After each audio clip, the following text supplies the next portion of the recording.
नमस्कार। चलिए आज दर्शन शास्त्र के एक बहुत ही गहरे सवाल की तह तक चलते हैं।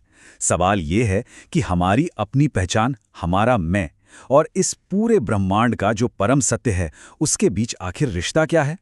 अद्वैत वेदांत में इसी पर बात की गई है।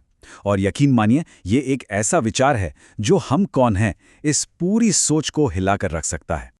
ये जो आप देख रहे हैं तत्त्वमसि, ये छांदोग्य उपनिषद का एक बहुत ही पावरफुल, बहुत ही रहस्यमयी स्टेटमेंट है। और सच कहें तो यही वो पहेली है जिसे हम आज सुलझाने निकले हैं। तो चलिए शुरू करते हैं ये सफर। ये जो वाक्य है, इसे महावाक्य कहते हैं, मतलब अ ग्रेट सेंटेंस।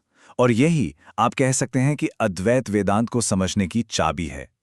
ये सिर्फ कुछ शब्द नहीं है, ये एक ऐलान है, एक ऐसी गहरी सच्चाई का जो हमें रुककर ये सोचने पर मजबूर कर देती है कि हम असल में हैं कौन। तो सोचिए जरा, इसका मतलब क्या है जब कोई कहे वो तुम हो। यही सवाल, यही हमारी आज की पूरी चर्चा का केंद्र है। आखिर ये वो क्या है और ये तुम यानी हम उसके बराबर कैसे हो सकते हैं। चलिए इस गुत्थी को एक एक करके सुलझाते हैं। तो इस महावाक्य को समझने के लिए सबसे पहले इसके दो हिस्सों को तोड़कर देखते हैं, तत् और त्वम। इन्हीं दो शब्दों में ब्रह्मांड का और हमारे खुद के होने का पूरा रहस्य छिपा है। सबसे पहले बात करते हैं तत् की। तत् का मतलब है ब्रह्म। ब्रह्म यानी दी अल्टीमेट रियलिटी, वो परम सत्य जिस पर सब कुछ टिका हुआ है। इसे सच्चित आनंद भी कहा जाता है, मतलब pure existence, pure consciousness and pure bliss. ये पूरे ब्रह्मांड का वो अकेला इन्फिनिट सोर्स है जिसका कोई रूप नहीं है। और फिर आता है त्वम। त्वम यानी आत्मा, हमारा इंडिविजुअल सेल्फ, वो चेतना जो हमारे अंदर है, जो इस दुनिया को देखती है, महसूस करती है, सोचती है, और सबसे जरूरी बात, जो खुद को एक अलग, एक लिमिटेड बीइंग मानती है। और बस यहीं पर आकर दिमाग चकरा जाता है ना। सबसे बड़ा सवाल यही है। एक तरफ है अनंत, यूनिवर्सल रियलिटी यानी ब्रह्म, और दूसरी तरफ हम, एक लिमिटेड इंडिविजुअल सेल्फ यानी आत्मा। ये दोनों एक कैसे हो सकते हैं? ये तो लॉजिकली इम्पॉसिबल लगता है। पर अद्वैत वेदांत के पास इसका एक बहुत ही गहरा और सच कहूं तो हैरान कर देने वाला जवाब है। तो अद्वैत वेदांत कहता है कि इस गुत्थी को सुलझाने के लिए हमें अपना नजरिया बदलना होगा। वो कहता है कि जिसे हम और आप असलियत समझकर जी रहे हैं, हो सकता है कि वो सिर्फ एक भ्रम का पर्दा हो। देखिए, हमें जो ये अलगाव महसूस होता ना, कि मैं अलग हूं, दुनिया अलग है, ये दो वजहों से है। पहली है माया।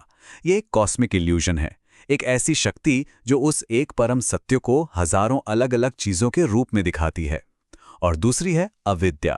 ये हमारा अपना अज्ञान है, हमारी अपनी गलतफहमी, जो हमें ये मानने पे मजबूर करती है कि हम बस ये शरीर हैं, ये मन है, और बस इतना ही। तो जो दुनिया हम अपनी आंखों से देखते हैं, जिसमें इतनी सारी अलग अलग चीजें हैं जो हर पल बदल रही हैं, अद्वैत वेदांत के हिसाब से वो परम सत्य नहीं है। वो असल में उस एक कभी ना बदलने वाले ब्रह्म पर एक तरह का प्रोजेक्शन है। जैसे अंधेरे में रस्सी को सांप समझ लेना, बस वैसे ही हम इस अनेकता को ही असलियत मान बैठे हैं। इसे समझने के लिए एक बहुत अच्छा उदाहरण दिया जाता है। सोचिए, एक मिट्टी का घड़ा है, उसके अंदर भी आकाश है और बाहर भी आकाश है। हमें लगता है कि घड़े के अंदर का आकाश अलग है, पर क्या वो सच में अलग है? नहीं, वो एक ही आकाश है, बस घड़े की दीवारों ने एक भ्रम पैदा कर दिया है। ठीक इसी तरह हमारा शरीर उस घड़े जैसा है और आत्मा उस आकाश की तरह, जो भ्रम से कभी अलग थी ही नहीं। तो सवाल ये उठता है कि अगर हम एक भ्रम में जी रहे हैं, तो इससे बाहर कैसे निकलें? इसका रास्ता क्या है? जवाब है अपने असली स्वरूप को पहचानना, उस छुपी हुई यूनिटी को रियलाइज करना। वही सच्चा ज्ञान है। इस पूरे दर्शन को, इस फिलॉसफी को एक सिस्टमैटिक रूप देने का जो सबसे बड़ा काम किया, वो थे महान दार्शनिक आदि शंकराचार्य। उन्होंने पूरे भारत का भ्रमण किया और डिबेट्स और अपनी क्लियर एक्सप्लेनेशंस के जरिए इन सत्यों को स्थापित किया, जिससे अद्वैत वेदांत को एक मजबूत दार्शनिक फाउंडेशन मिला। एक और बहुत खूबसूरत एनालॉजी है लहर और समंदर की। एक लहर को देखिए, वो अलग दिखती है, उसका अपना एक फॉर्म है, अपना एक छोटा सा एग्जिस्टेंस है, पर क्या वो समंदर से अलग है? उसका असली सार तो समंदर ही है ना? बिल्कुल वैसे ही हम सब लहरों की तरह हैं और ब्रह्म उस समंदर की तरह। और फिर आता है एक और महावाक्य बृहदारण्यक उपनिषद से, अहम ब्रह्मास्मि, मतलब मैं ब्रह्म हूं। ये तत्त्वम असि का ही दूसरा पहलू है। पहले कहा गया वो तुम हो, और अब ये रियलाइजेशन है कि मैं वो हूं। ये दिखाता है कि ये एकता कोई गोल नहीं है जिसे पाना है, ये तो एक इटर्नल ट्रूथ है जिसे बस अज्ञान का पर्दा हटाकर देखना है। तो ये बात समझना बहुत जरूरी है कि ये जो रियलाइजेशन है ये ब्रह्म बनने के बारे में नहीं है। ये तो ये समझने के बारे में है कि आत्मा ब्रह्म से कभी अलग थी ही नहीं। ये हमारे होने की फंडामेंटल रियलिटी है जो बस अज्ञान के बादलों में छिपी हुई है। ज्ञान बस उन बादलों को हटाने का काम करता है। अच्छा, तो ये सब बातें तो ठीक हैं, लेकिन इसका प्रैक्टिकल मतलब क्या है? हमारी डे टू डे लाइफ में इससे क्या फर्क पड़ता है? ये ज्ञान हमें आज़ादी यानी मुक्ति तक कैसे ले जाता है?